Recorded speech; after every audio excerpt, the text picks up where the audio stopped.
Сәукелені бүгінгі қызды ұзату тойындағыдай қыз баласы бірден кие салмайды. Бұрындары ең қиыны сәукеле кигізу болатын. Салт бойынша сәукелені жайдан жай кие салуға болмайды. Қалыңдық қарсыласу керек. Қыз ғұмырымен, туған түтінімен қоштасқысы келмей, біреудің үйінде тамақ жасап, ыдыс, кір жуып, бала бағып жүруді қаламай қарсылық білдірген. Ондай бақытты бастарыңа шайнап жағыңдар деп тулайды. Жеңгелері алдайды, әдемі сөзбен арбайды, болмаған соң бас салып күштейді. Апыр-топыр арпалыс басталады. Қазақша күрестен өтіп жатқан әлем чемпионатының финалы дерсің. Айқас қыза түседі, бет көгеріп, ет ісуі мүмкін. Ақырында жеңгелер жабылып жүріп сәукелені кигізеді ау. Бұндай сәукеле кигізу соғысына тұрмысқа шықпан қыздарға қатысуға болмайды. Оларға сәукелені киіп көруге де тыйым салынған. Оны киіп селфи жасасаң оңдырмайды.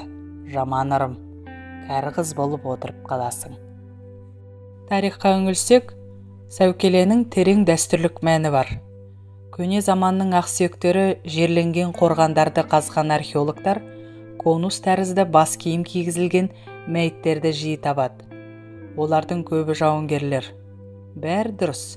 Сәукеледе сарбаздың бас киіміне ұқсайды. Көшпенділер өз қыздарын еркін, ер жүрек етіп тәрбиелеген. Олар аттың құлағында ойнаған. Сөйлесе сөзі, тураса қылышы өткір, өз үшін де, ел үшін де басын бәске тіге алатынның нақ өзі. Өркеуде, жау жүрек, тұрмысқа шыққанда басыла қалады. Сәукелені өте шебер әйелдер тігеді. Ұзатылған қыздың дәрежесі осы сәукелесіне қарап бағаланады. Әрине, мұндай бағалы бас киімді ол кездегі байлар мен өте ауқатты адамдардың қыздары киген. 19 ғасырдың алғашқы жартысында кіші жүздің Байсақал атты байы мен орта жүздің Сапақ байы құда болыпты. Байсақал құдаларына қыздың сәукелесін жіберіпті. Басқа ештеңе сұрамаймын, тек осы бір сәукеленің бағасын өздері есептеп берсе болды депті. Сонда Кенесарының ағасы Саржан төре, бұл сәукеленің бағасы 500 байтал болады екен, сондықтан қызыңның малы 500 жылқы болсын деп кескен екен. Бұл дерек ғалым этнограф Мәшһүр Жүсіп Көпейұлы еңбегінен алынған. Сәукеле келіннің иелігінде қалатын жалғыз бұйым.